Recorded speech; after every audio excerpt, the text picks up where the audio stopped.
Your cavalier, said the Lady of Ninth quietly, drew on my cavalier. As Gideon died gently of shock, buoyed back to life only by the weird bruises forming at the top of her spine, the other girl broke out into miserable coughs. Oh, I'm so sorry, she said. He's just overprotective. He never would have meant, oh my God, you're Black Vestals. Oh my God, you're the Ninth Cav. The girl in Gideon's lap covered her face and seemed to break into sobs, but it became apparent that they were gurgles of mirth. You've done it now, Pro, she gasped. They could demand satisfaction. You'd end up in a mausoleum centerpiece. Lady or Lord of the Ninth, please accept my heartfelt apologies. He was hasty, and I was a fool. Come on, said Gideon. You fainted. I do that.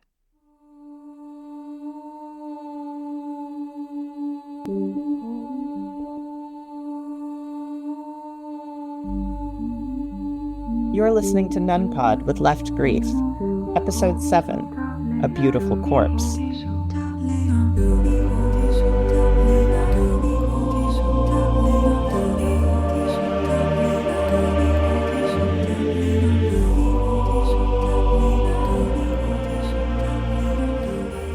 They have made the trip from the ninth to the first house, and we don't really know how long that took, but it doesn't seem like they've been in space a super long time.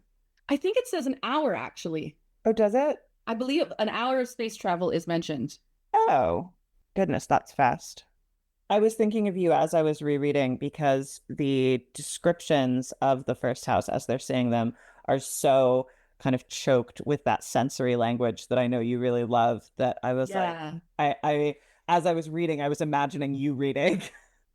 And you know, it made me actually think more about Gerber than anything else. Yeah. And how like we have this extraordinary bright planet, but what we have is someone experiencing something incredibly novel. Mm-hmm. Like Gideon has, and Harrow too, have no context in which to fit this visual besides this overwhelming difference.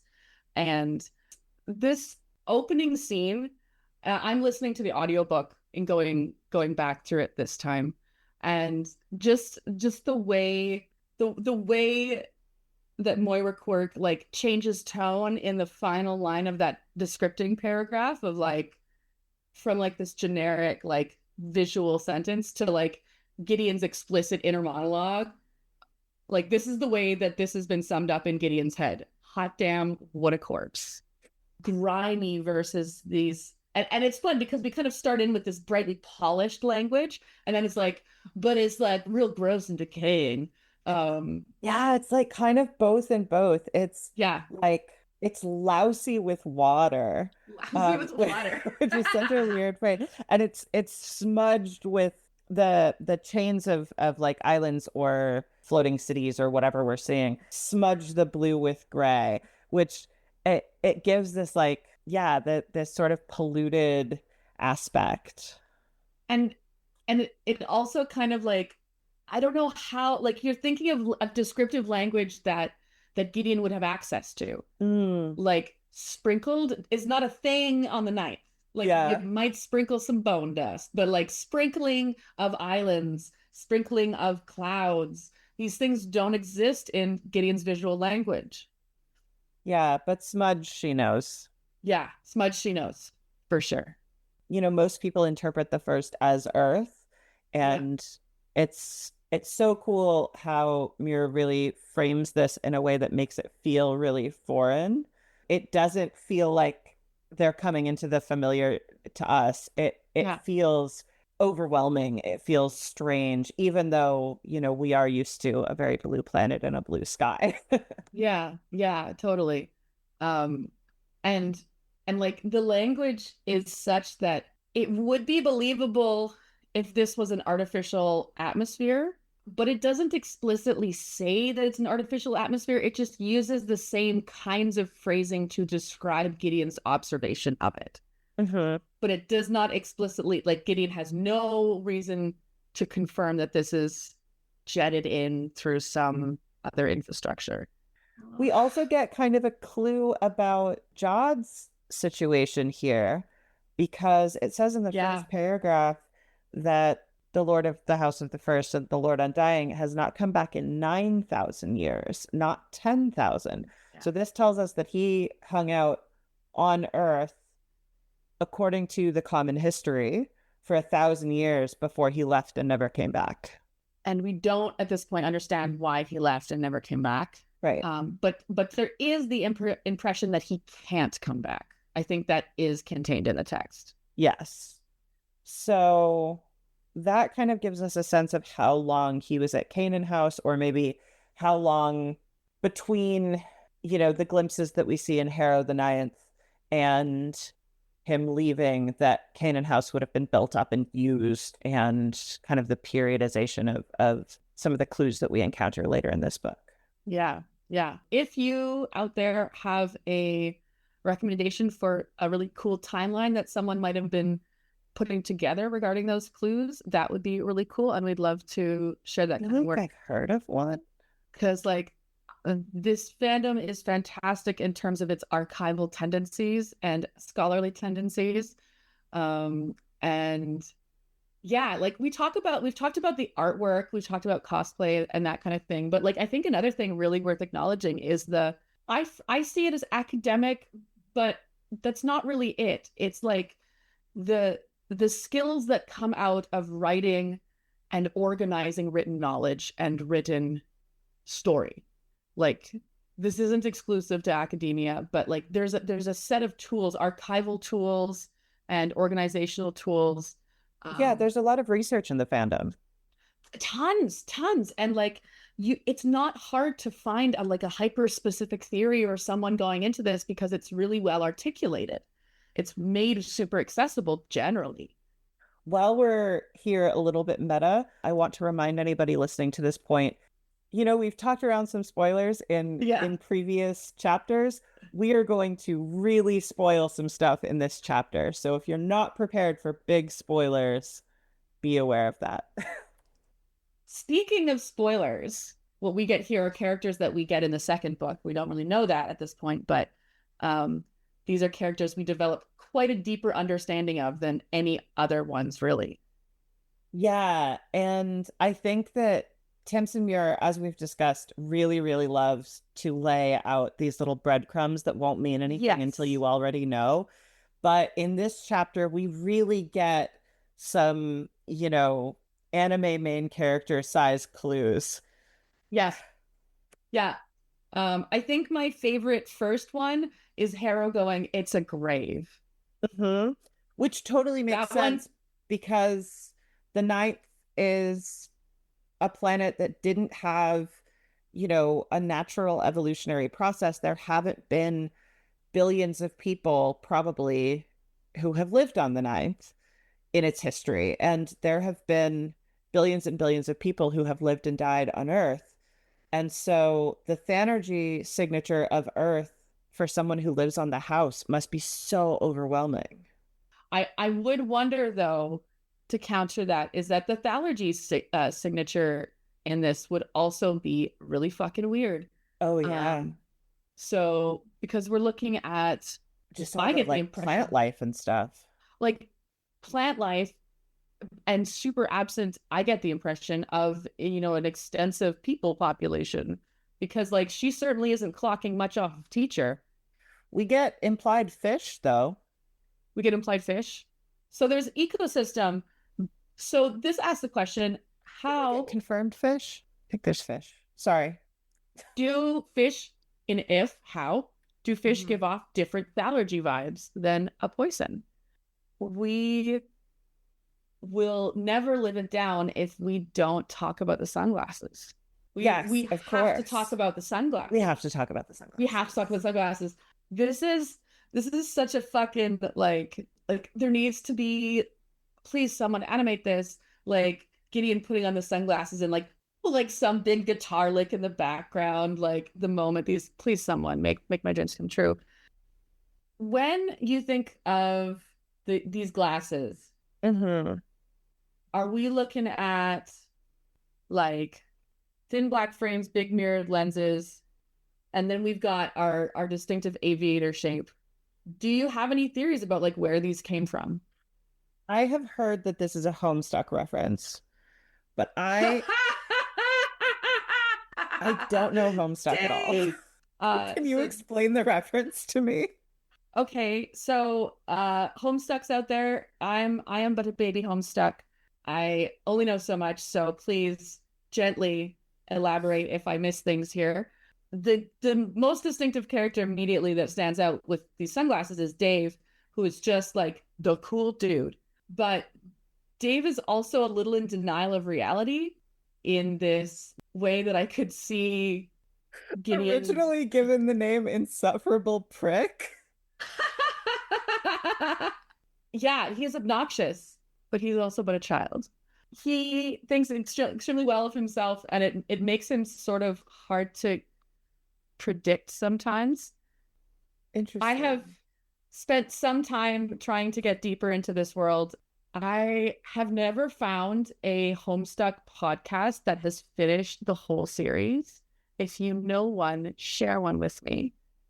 But I did find some really cool voice acted, like that was actually fairly extensive through it, but they go through the whole comic and actually have voice actors. It's a YouTube series and do quite a bit. So if you want to get into Homestuck, that's a really nice way to get into it.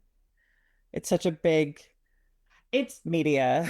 yeah, it's so big. And like I got was into Homestuck back when it was like because I wasn't on forums, I didn't realize that fandom existed. It was just like, here's this weird comic that someone showed me once. And it's to this day, Andrew Hussey, the creator behind it, is just like got a really weird sense of humor and a really weird sense of art and narrative. It's the kind of thing that absolutely needs to be revisited to really wrap your head around it because of all the moving parts. So it does definitely appeal to the same type of crazy nerd. I would be curious about like the behavior of the Homestuck fandom in comparison to the behavior of the Locked Tomb fandom. That might be an interesting conversation if anyone feels like they have thoughts to contribute on that topic. I would love to open a conversation on that because the Homestuck fandom was, it's almost a bit legendary for kind of like it being a bit unhinged for its time. Yeah, it seems to me like Homestuck, the sort of stock response to Homestuck being mentioned to a person who likes Homestuck is somewhat similar to someone doing a pun, where like the correct response is sort of revulsion and horror. My version of why I make that response. And I can't speak for behalf of others because I do think a piece of it is that this has become a codified way we communicate within the fandom.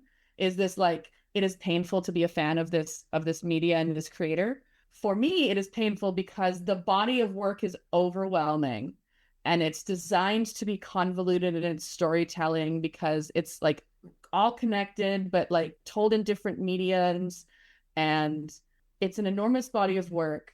It's like trying to chase something that like it's always out of reach. Like it's very, very enjoyable and satisfying as you start getting into it and you're like, there's all these cool details that are getting more elaborate and like this cool visual. And the art style is also really fun and really unique. But like it pains me that like I can never fully take all that in. And I think the expectation to have fully done every detail is a little overwhelming. We also get embroidery mentioned for the first time.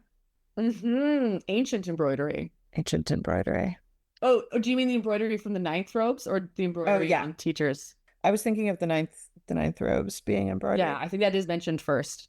But not long after it mentions teacher's belt, which has I think one of my favorite descriptions in the book entirely. I have a bit of a love interest with Byzantine jewelry and a general love of archaeological jewelry and the stories that come with them. But all of that aside, like the richness of color that this implies to me, like something that is so old yet causes such an impression means you have an incredibly fast pigment. Mhm. And if we're looking at like material examples of things that stand up to 9,000 question mark, does it say 1,000 years ago? I feel like it does say specifically around that 9,000. time. That Nine. well, we Jod left 9,000 years ago. We don't Oh, his belt.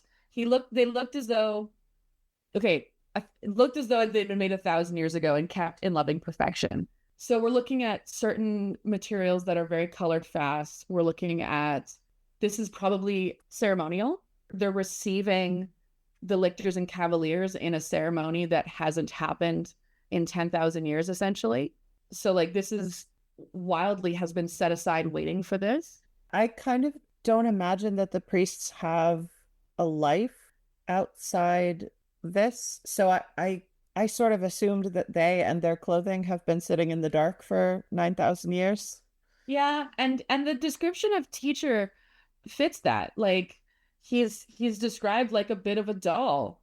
With teacher as well as with Gideon, there's some sort of ambivalence about status. We don't see it at first, but he, is a construct. He has been created to serve and presumably to have this cheerful, servile personality. But at the same time, he's given this elevated title that is explicitly symbolic. Like he is sort of in place of God to them. He's saying, you can call me teacher and hopefully you can someday call him teacher. And so he is in this viceroyship for God while being also in this, inherently kind of degraded, recycled state. But he does assert his authority in this like really interesting soft little way where when they're talking about like inconsistencies, Mm-hmm. where is the beautiful line? Harrow is commenting on the fact that the third has brought an additional person, and they're kind of discussing the implications of this. And teacher implicitly says, isn't it ridiculous that you think to question this? Essentially, like that anything negative could come from what I approve of. Harrow Hark says twins are an ill omen, and teacher seemed tickled. How delightful to hear someone say an ill omen could come from the mouth of the emperor. This is how teacher asserts authority. Is teacher the mouth of the emperor? I think no, like, the third house is the mouth of the emperor. That's one of the names for the third house. Oh, thank you. That's its own interesting implication. Yeah, what's so special about the third? Why could an ill omen not come from there? And like, does that mean that they're also a house of like propaganda? Oh, the mouth of the emperor. The mouth of the emperor. So this isn't teacher asserting his authority. This is him reasserting the ways that we are supposed to view the different houses. We are not supposed to see that the third house could offer ill omen. It is the mouth of the emperor. It's reasserting the hierarchy. Yeah, the imperial order. Interesting. So we have two shuttles that haven't landed, the third and the seventh, and teacher indicates to Harrow that there are discrepancies with these shuttles. But I love that teacher is just sitting here sort of gossiping with Harrow. Like, he doesn't actually have to tell her this. That's true. He kind of he says they need clarification. There's an inconsistency in both. And Harrow Hark repeats the word inconsistency, like she's just kind of thinking about it. And he just kind of he's like, oh yeah, the third will push the boundaries. That they're gonna push the boundaries. So like we learned something about the reputation of the house, which it's so interesting with your suggestion that this is like a propaganda outlet, that they're also boundary pushers. So maybe the propaganda is oriented to be a little bit scandalous, or, that's kind of part of the deal, which feels a little bit kind of Hunger Gamesy, like how the capital is. And the fact that there's like, like skin mags as part of that propaganda machine is a little bit scandalous. That's absolutely fitting in with this. We can paint a picture of what is like this idealized lifestyle that I imagine the third tries to represent. And, Iante is sort of performatively horny and boundary pushing throughout. Yeah. She's the worst. Teacher starts to comment on the seventh, and then they start landing, and so he gets interrupted, and so we don't get to have the clue. We get this beautiful, distinct description of Iante and Coronabeth, where Gideon notices that her brain automatically made Coronabeth taller because it just didn't make sense that they were the same height. Yeah. And she perceives Corona as tall and statuesque with a star-white grin and masses of bright gold curls. And Ianthe seems small and insubstantial with a sheet of hair, the anemic color of canned butter, which tells us some stuff about butter. The anemic color of canned butter is such a great phrase. And an equally bloodless smirk. I love the idea. It was as though the second girl was the starved shadow of the first, which kind of like gives us this clue about this wasting element of necromancy, which of course we don't know yet that only Ianthe is the necromancer. But it almost suggests like how could they have not gotten caught? Because Corona is so healthy. Oh, because like throughout so many descriptions we have of the two of them, like I still jump on that train. Like I imagine Cornerbeth has bigger shoulders. Like they're like for me, it was always that they were paternal twins, and they're just different as two twins can be different. I assumed that they were identical because even identical twins can have different gene expressions Right? because Sure. different things can shape gene expression. And so I had imagined that they would have been identical if they were both necromantic. And the depth of their difference is the difference of necromancy. So you to make sure I understand you, they are identical, and because Corona is not doing necromancy, she is full of vitality, and Ianthe is doing all the necromancy, and thus she is wasting away. That's how I read it. Okay, because I always read it as Cronabeth is not capable of necromancy. Oh, I agree. Oh, and so that's my underlying argument for like you're saying it could be variance in gene expression. I'm Yeah. saying it might Yeah. come Yeah. down to a bigger difference in genetics. We Yeah. are still both arguing that it is genetic in nature. Genetic-ish, I think for me. Like I'm Genetic-ish. not committed to the idea of genetics. Obviously, environment seems to play an important role Yeah. because where you give birth seems to matter, Yeah. not just kind of who you are. I kind of think about it as like an epigenetic thing, like an epigenetic and environmental thing, where it's sort of a genetic injury more than a genetic mutation. Teacher comments to another priest about the third house having three people, Mhm. only trouble at the end of the line, and a trouble confined to them. The fact that this has only happened once before, but teacher is like so clear on what is about to go down that Mhm. something that is already breaking precedent is like no big deal. He's not even fussed. He's not. And so that means that either what is set ahead of them is very quite structured.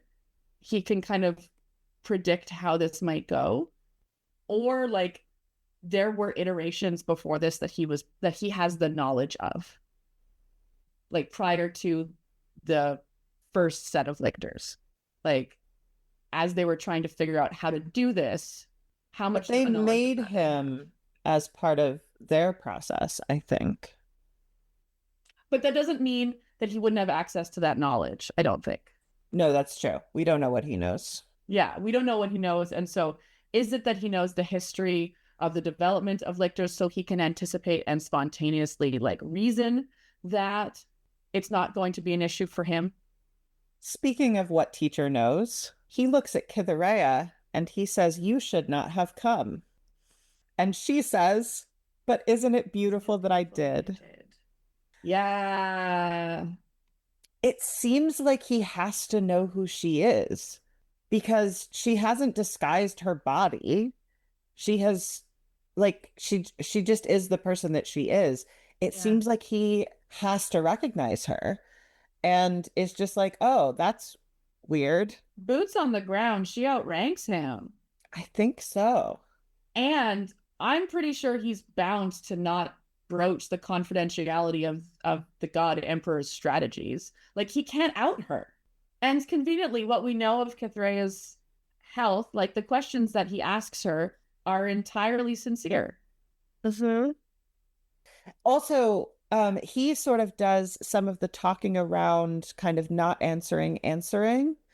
Harrow Hark says, was the Lady Septimus diagnosed with this blood flaw? Yeah. And he doesn't say she, that woman that we're looking at. He says Dulcinea Septimus was not meant to live to 25, which is true. And the only claim that it currently makes about Dulcinea Septimus can be interpreted very liberally. So it seems like the inconsistency on the third shuttle is there were three living people trying to land, which is too many. And the inconsistency on the seventh is there were not enough living people trying to land. There were not enough living people trying to land. So they know that Protesilaus is dead. They know, it seems like they have to recognize Cytherea. And so Yeah, they're just because they like, were scanning them all up in space. and he knows on sight that Gideon is not the correct cavalier. Like they know exactly who they're looking for. Cytherea has fainted into the arms of an unprepared priest, and Gideon bolts over from where her shuttle has landed to where Cytherea's shuttle has landed and has swept her up in her arms and is navigating this moment of being threatened by Protesilaus and then Protesilaus in turn being threatened by Hera. Cytherea as Dulcinea being just like repeatedly like overwhelmed with delight. Completely delighted by this, treating this as if it is hilarious and delightful and theatrical. This opportunity to be in trouble with the ninth absolutely delights her. Stand down, you goof. You're going to get us in trouble. Like this is like a game for her from the very beginning. And thinking about the way that Muir writes, where it's like everything means more than one thing. Like I listen to the things that Cytherea says as Dulcinea in these scenes, and I'm like, I wonder how much was the act and how much is her just like saying what she means. And like it's kind of fun going scene by scene and being like, okay, what does she actually mean? What does she want to be understood? Because this is her first impression, and when she realizes the relationship that she's building, what is Kithrea's motivation at this moment? This is the beginning of this final mission of hers. She has been working like this is an opportunity that she's been waiting for a long time to fuck over John. Mm-hmm. It seems like her mission is to obviously pass off Pro as being alive and pass off herself as being completely frivolous and non-threatening. Mm-hmm. So her language is really girlish. She's kind of silly. Yeah. And then, of course, is really exaggerating her very real illness as well. Yeah. Yeah. Do you remember if it talks more about why like, I mean, it was convenient that Dulcinea also was very ill, but does she talk specifically about why it's the seventh, right? Mm-hmm. Yeah, why the seventh is who she chose to like impersonate. I think it was because she and Dulcinea looked a little bit alike. Okay, easy enough. It talking about Gideon's reaction, it specifically says this running thing where like it says earlier in the book that Gideon never ran unless she had to. Gideon ran now because this is the first pretty girl that Gideon has literally ever seen outside of a magazine. The second pretty girl, because she was literally rubbernecking on the previous page about Corona Beth. Oh, that's right. That's right. So, Second so pretty girl. she has seen two pretty girls in one day, a thing she has never experienced in her whole life. And she is processing. So now she's processed that pretty girls exist, and now there's one that's falling, and she has to do something about it right now.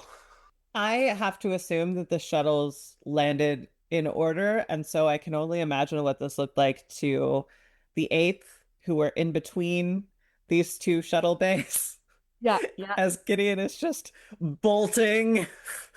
How far this must have been. What a silly thing that she's done.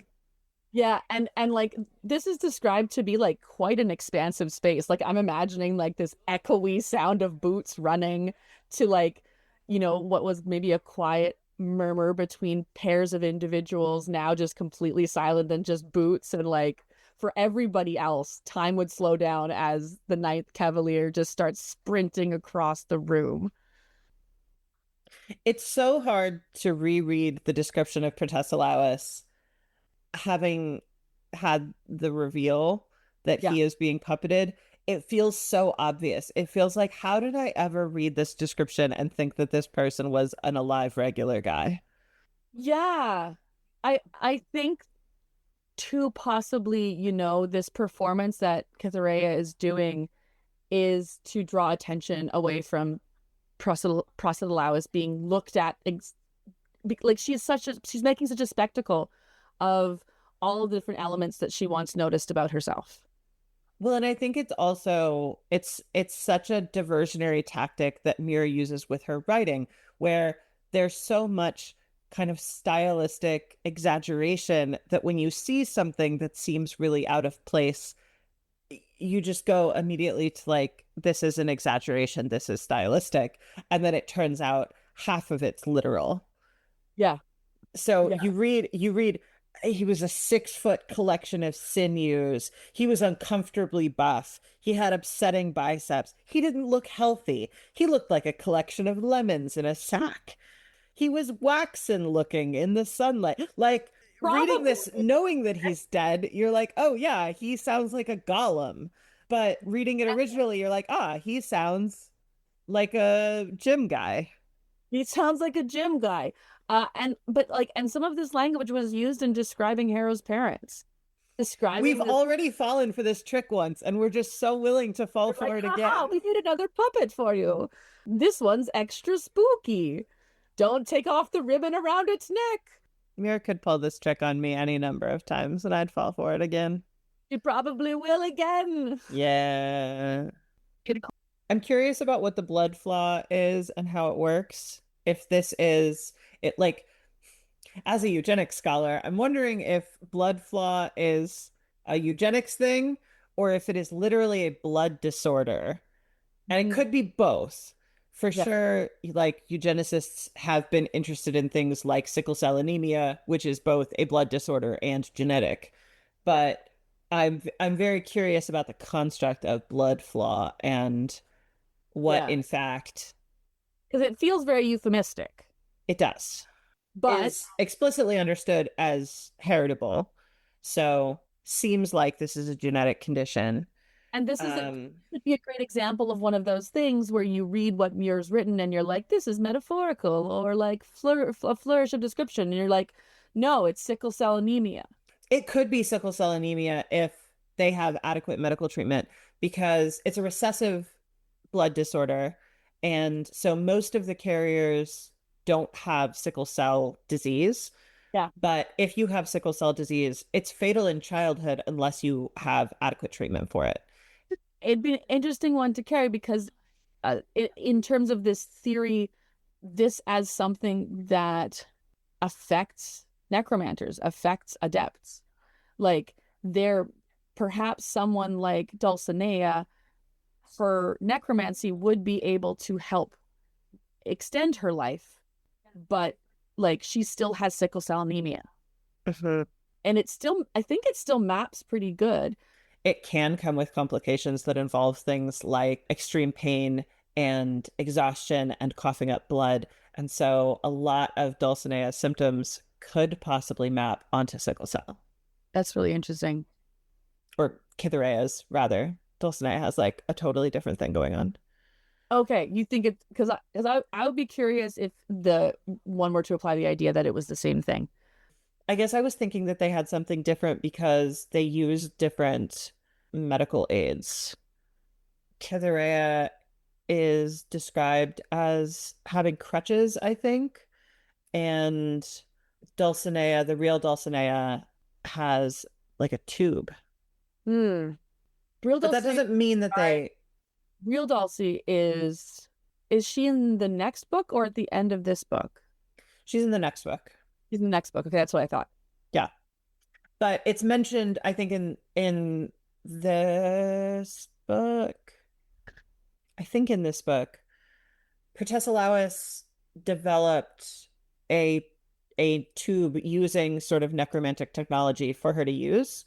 And Okay. so part of why he clocks Cytherea is because she's not using it. Right, right. Process Allowis developed the like necromantic technology for Wait, did I say Protesilaus? it. Great. Let me try that again. Palamides, Calamities, yeah. Developed uh, the Palamides developed this technology for this necromantic tube, and it's not exactly clear, I think, what the tube is for, whether this is like a breathing apparatus or it could be like a gastric tube of some kind. But he developed this tube for her to use. And part of the reason that he knows that Cytherea is not actually Dulcinea is because she doesn't actually present correctly, which it seems like Dulcie kind of like did a bit of cleverness in being interviewed by Cytherea before she was going to get murdered, that she knew that Cytherea was going to take her place. And so she kind of like left some breadcrumbs. Oh, I like her even more now. Yeah, she's great.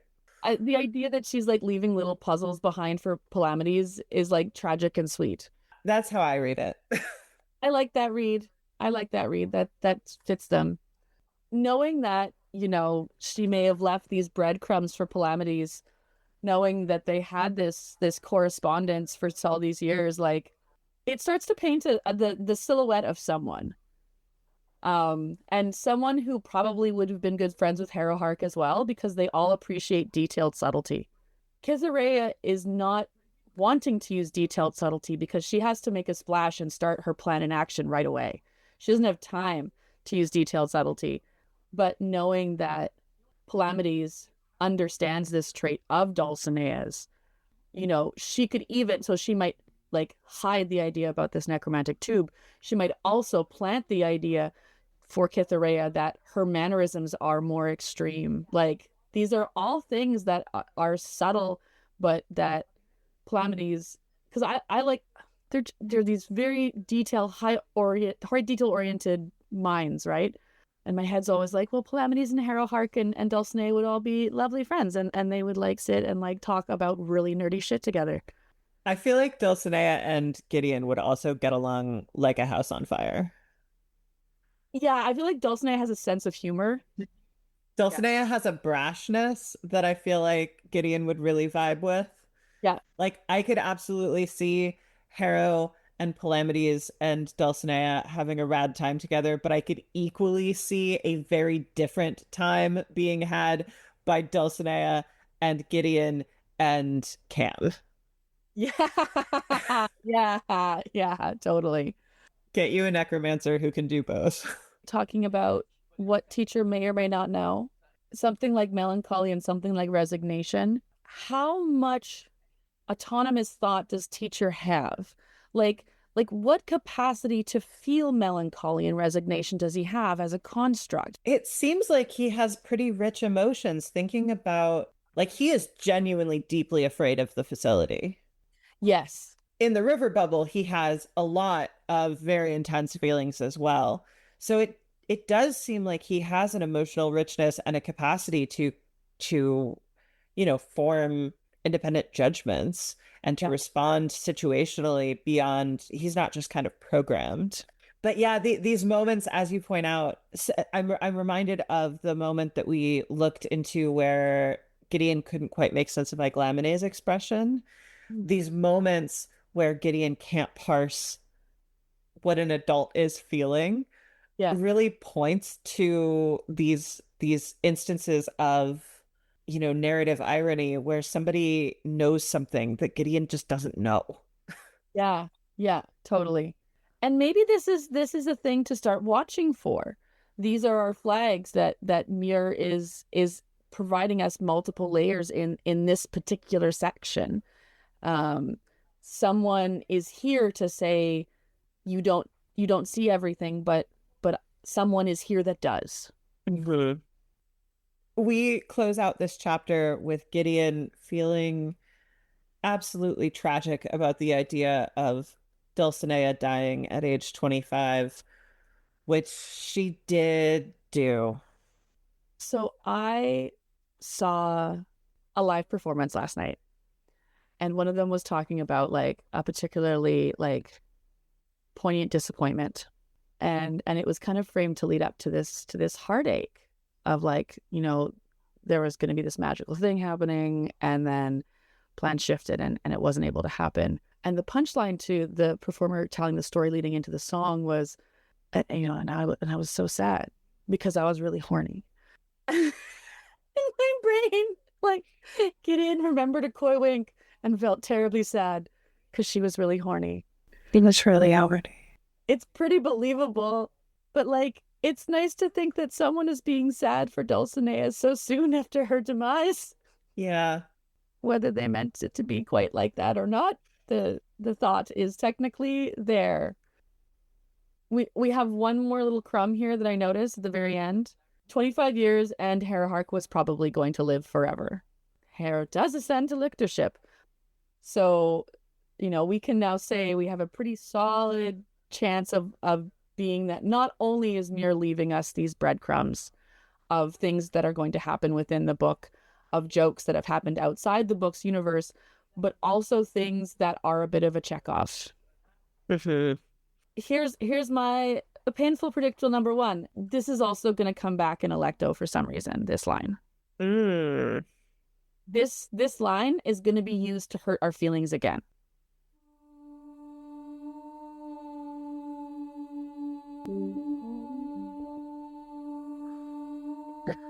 Nunpod with Left Grief is created by Claire Beans and Han Koehle and edited by Han Koehle.